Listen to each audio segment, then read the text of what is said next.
નમસ્કાર. ક્યારે એવું વિચાર્યું છે કે આપણું શરીર અમુકવાર વિચાર્યા કરતાં પણ વધુ ઝડપથી કેવી રીતે કામ કરી લે છે?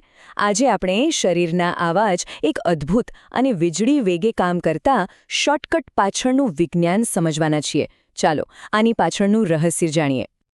આ અનુભવ તો લગભગ બધાને થયો જ હશે, ખરું ને? કોઈ ગરમ તપેલી હોય કે ભૂલથી મીણબત્તીની જ્યોતને હાથ અડી જાય. સ્પર્શ થતાની સાથે જ વિચારવાનો પણ સમય નથી મળતો અને હાથ તરત પાછો ખેંચાઈ જાય છે.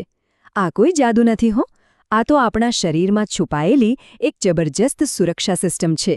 પણ આખરે આટલી બધી સ્પીડથી આવું થાય છે કેવી રીતે? ચાલો આ રહસ્ય પરથી પડદો ઉઠાવીએ.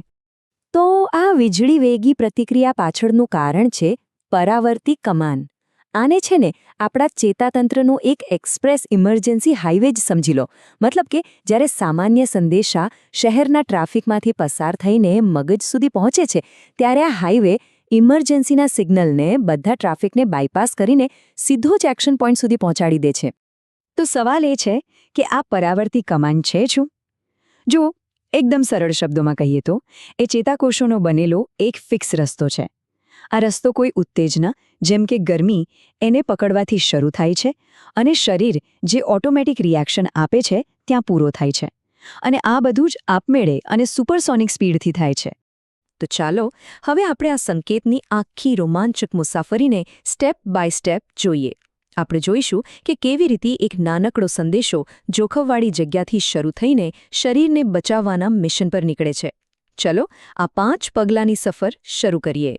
જો આ આખું ચક્કર કેવી રીતે ફરે છે? શરૂઆત થાય છે આપણી ત્વચાથી. ત્યાં રહેલા ખાસ ગ્રાહી અંગો ગરમીને પકડી પાડે છે. તરત જ એક સંવેદી ચેતાકોષ એક SOS મેસેજની જેમ આ સંકેતને વીજળીની ઝડપે કરોડરજ્જુ તરફ મોકલે છે. હવે અહીં જ ખરી ગેમ શરૂ થાય છે. આપણી કરોડરજ્જુ મગજને પૂછવા માટે રાહ જોતી નથી. એ પોતે જ કમાન્ડર બનીને નિર્ણય લઈ લે છે. અને ત્યાંથી એક પ્રેરક ચેતાકોષ દ્વારા હાથના સ્નાયુઓને ઓર્ડર મોકલાય છે, તરત પાછા હટો. અને બસ છેલ્લે પ્રતિસાદી અંગ એટલે કે આપણા સ્નાયુઓ આદેશ મળતા જ સંકોચાય છે અને આપણો હાથ પાછો ખેંચાઈ જાય છે. અને આ બધું આંખના પલકારામાં જ થઈ જાય છે. તો અહીં સૌથી મહત્વનો મુદ્દો જે સમજવા જેવો છે એ છે કે આ આખી પ્રક્રિયાનો હીરો મગજ નથી, પણ કરોડરજ્જુ છે. સામાન્ય રીતે તો શરીરના બધા નિર્ણયો મગજ જ લે છે. પણ આવી ઇમરજન્સીની સ્થિતિમાં કરોડરજ્જુ આખી સત્તા પોતાના હાથમાં લઈ લે છે. અને એટલે જ આ રિએક્શન આટલું ઝડપી અને અસરકારક હોય છે. ચાલો આ વાતને થોડી વધુ ઊંડાણથી સમજીએ. કરોડરજ્જુ કેવી રીતે મગજ જેવા સુપર કમ્પ્યુટરને સાઈડમાં રાખીને આટલા મોટા નિર્ણયો લઈ શકે છે? જવાબ એની ડિઝાઇનમાં જ છુપાયેલો છે, જેનું એક જ ધ્યેય છે: સ્પીડ. ફક્ત અને ફક્ત સ્પીડ. આ સ્લાઇડ પરથી આખો તફાવત એકદમ સ્પષ્ટ થઈ જાય છે. જરા વિચારો, જો સંકેત મગજ પાસે ગયો હોત તો એ પહેલા પરિસ્થિતિનું વિશ્લેષણ કરત, શું કરવું શું નહીં એ વિચારત અને પછી કદાચ કોઈ નિર્ણય લેત. આ બધામાં કેટલો કિંમતી સમય જતો રહેત. પણ કરોડરજ્જુ એ તો એક સૈનિક જેવી છે. કોઈ સવાલ જવાબ નહીં, કોઈ વિશ્લેષણ નહીં, ફક્ત એક જ કામ કરવાનું: શરીરને બચાવો, અને એ પણ તરત જ. તો પછી સવાલ એ થાય કે આપણા શરીરમાં આવી સિસ્ટમની જરૂર જ કેમ પડી? આનો જવાબ લાખો વર્ષોના ઉત્ક્રાંતિમાં છુપાયેલો છે.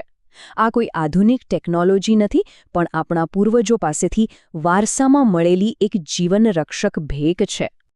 આના 2 મુખ્ય અને સૌથી મોટા ફાયદા છે. પહેલો, વીજળી વેગી પ્રતિભાવ. એ વિચારવાની આખી પ્રોસેસને જ બાયપાસ કરી દે છે, જેથી નુકસાન થવાનો સમય જ ન મળે. અને બીજો, શરીરનું રક્ષણ. આ આપણી અંદરની એક ઓટોમેટિક સુરક્ષા સિસ્ટમ જેવી છે, જે આપણને ગંભીર ઈજાઓથી બચાવવા માટે જ બની છે. આ એક પરફેક્ટ સર્વાઇવલ મિકેનિઝમ છે. ટૂંકમાં આ આખી વાતનો સાર એટલો જ છે કે પરાવર્તી કમાન એ આપણા શરીરની પોતાની built in automatic safety system છે. એ ચૂપચાપ પડદા પાછળ રહીને સતત કામ કરે છે અને એ પાક્કું કરે છે કે આપણે અચાનક આવતા જોખમોથી હંમેશા સુરક્ષિત રહીએ. અને આ બધું આપણને એક બહુ જ રસપ્રદ વિચાર પર લાવીને મૂકે છે. જેવી રીતે આ પરાવર્તી કમાન આપણને ઈજાઓથી બચાવે છે, એવી જ બીજી કઈ અદૃશ્ય અને ઓટોમેટિક સિસ્ટમ્સ અત્યારે આ જ ક્ષણે આપણા શરીરની અંદર આપણને સુરક્ષિત અને સ્વસ્થ રાખવા માટે સતત કામ કરી રહી હશે? વિચારવા જેવો પ્રશ્ન છે, નહીં?